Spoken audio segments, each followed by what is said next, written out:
Assalamualaikum. Kita lanjut ya pelajaran kita. Nah, selanjutnya kita akan menambah data.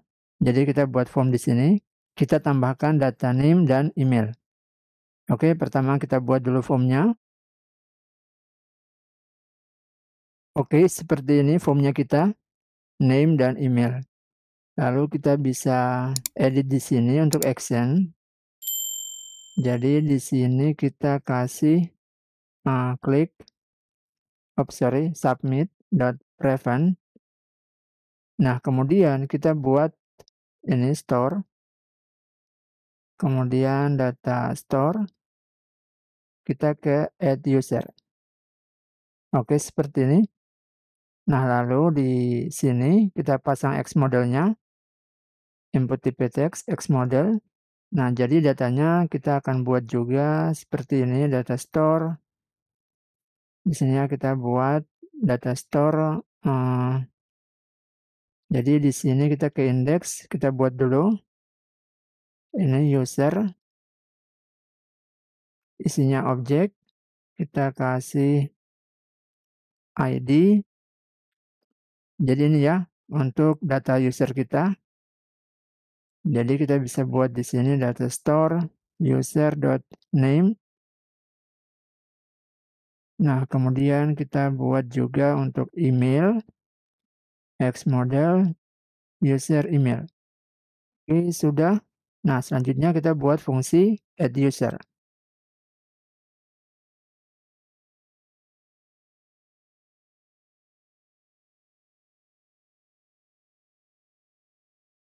Oke, seperti ini fungsi add user kita. Bisa dilihat. Jadi kita akan ke endpoint users, metodenya post ini. Lalu data yang kita kirimkan JSON stringify, kita rubah ke bentuk string ini. Jadi yang objek ini, this user ini, nah kita jadikan string dulu, lalu ini akan dikirim ya. Kemudian response, kita ambil responsnya, lalu kita this user post ini, kita tambahkan data yang ini ke ini ya, variable users. Oke, kita coba cek. Oke, sorry, kita ke CRUD lagi dulu. Nah, kemudian kita pindahkan X data init ini, kita kasih paling atas saja ya. Jadi di sini aja nih. Oke. Nah, kemudian kita bisa coba name asa developer asa@gmail.com. Kita save. Oke, berhasil ya. Oke, selanjutnya kita bisa ini ya, clearkan inputannya nih. Jadi setelah kita save, nah inputan ini akan kita hapus.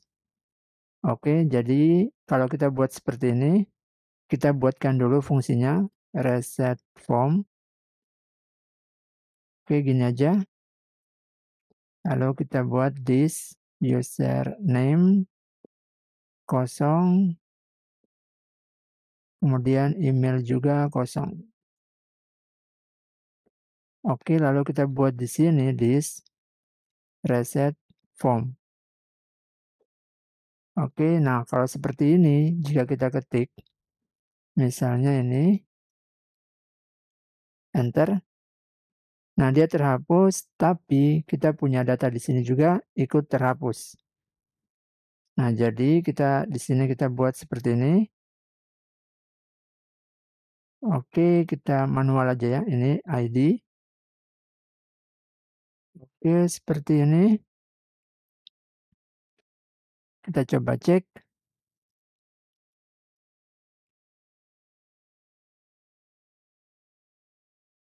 Oke, ini baru mau ya. Oke, jadi seperti itu fungsi dari add user. Selanjutnya kita buat untuk edit user ya. Jadi kita buat dulu di sini button edit sekaligus button delete. Oke, kita ke sini. Lalu di sini kita buat aja td. Nah, jadi seperti ini untuk fungsi edit dan delete. Untuk editnya, kita saat klik kita ke data store fungsi edit.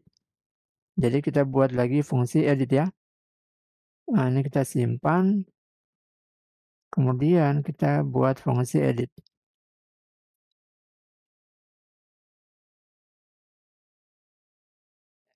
Oke, ini fungsi edit. Untuk edit cukup begini, kita tinggal berikan nilai saja nih. This user, ID, name, kemudian email. Nah, teman-teman juga bisa kalau ingin fungsi editnya atau form edit ya. Form editnya ini kita pisahkan. Mana form edit dan mana form add user. Oke. Nah, jadi kita coba cek kalau kita edit. Kita klik. Oke, mau ya. Kita edit. Oke.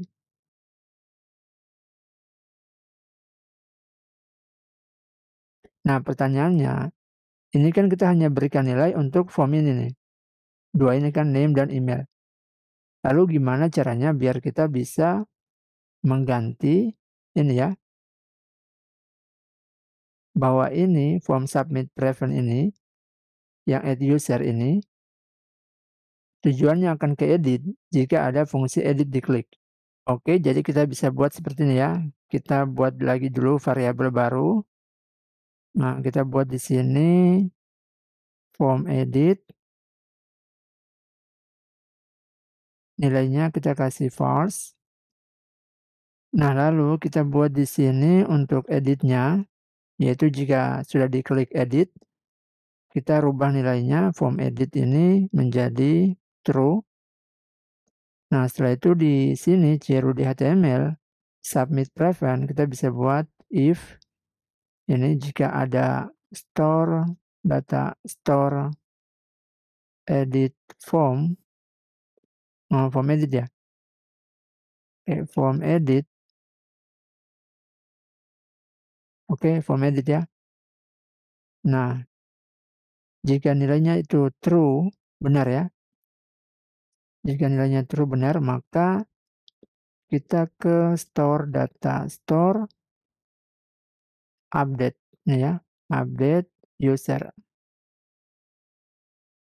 Oke, lalu jika bukan else, maka kita ke add user. Oke, jadi kita buat lagi nih update user di sini. Ini reset form, edit user, ini update.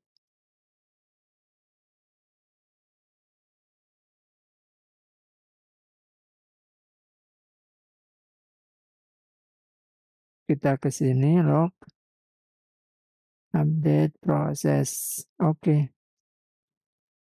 Nah, jika sudah kita coba cek inspect element. Kita ke console, ini kita clear. Kita klik edit. Kita klik save.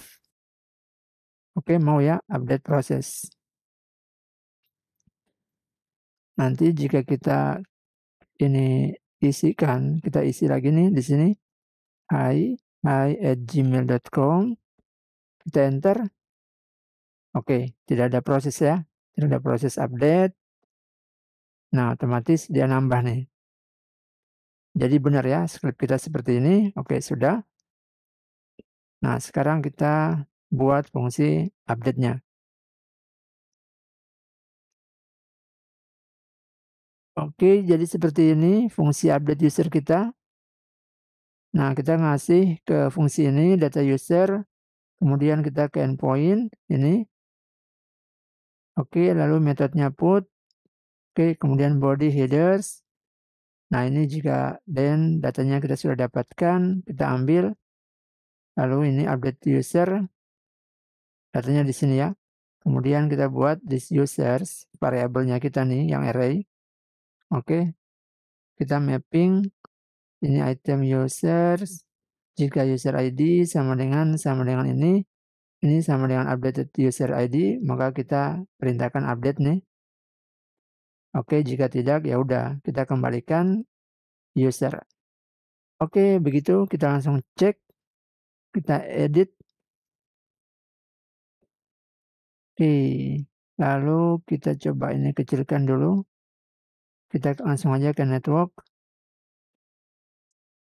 Lalu kita coba update. Oke, kita save. Nah, ada error nih. Konsol. Oke, sorry kelupaan. Kita belum kirim datanya ya. Kita kirim dulu nih, store.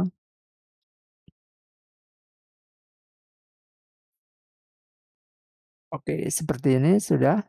Kita ulang. Edit. Oke, kita ke network. Ini kita clear aja, kita save. Oke, berhasil ya. Dan kita bisa lihat hasilnya nih. Oke, begitu untuk fungsi update. Nah, sekarang kita ke fungsi delete ya. Jadi kita langsung aja buat di sini. Untuk delete-nya kita buat add klik store data store.delete. Nah, lalu yang kita kasih apa? Bisa aja langsung user ID seperti ini. Oke, kita simpan. Nah, kemudian kita ke index, kita buat fungsi delete user ya. Oke, seperti ini fungsi delete-nya kita. Ini ya, delete user. Jadi kita fungsi delete ini ID, oke, method delete. Lalu kita dapatkan datanya, kemudian kita di sini kita filter aja ya nih. Seperti ini. Oke, setelah itu kita bisa cek langsung aja nih. Kita coba cari nama yang unik nih. Curtis kita delete. Oke, tidak ada ya. Ervin kita delete. Oke. Jadi berhasil ya teman-teman. Oke, demikian latihan kita mengenai CRUD di Alpine.js. Nah, jadi sebagai kesimpulan, jika teman-teman ingin menggunakan Alpine, nah ini sangat membantu dalam membuat proses asinkronus. Jadi tidak selalu reload halaman atau di aplikasi kita ingin menggunakan CRUD yang berbasis Ajax. Nah, dengan menggunakan Alpine ini sudah terbantu. Tapi jika teman-teman ingin membuat aplikasi yang full single page application yang cukup kompleks, nah disarankan teman-teman bisa menggunakan Vue sebagai front end-nya atau React, ya bisa menggunakan Laravel Inertia atau Laravel Split. Oke, cukup sekian ya pelajaran kita. Terima kasih, semoga bermanfaat. Jika ada yang ingin ditanyakan, silakan tanyakan di kolom komentar. Kita akan lanjutkan lagi pelajaran kita di video berikutnya. Salam programmer.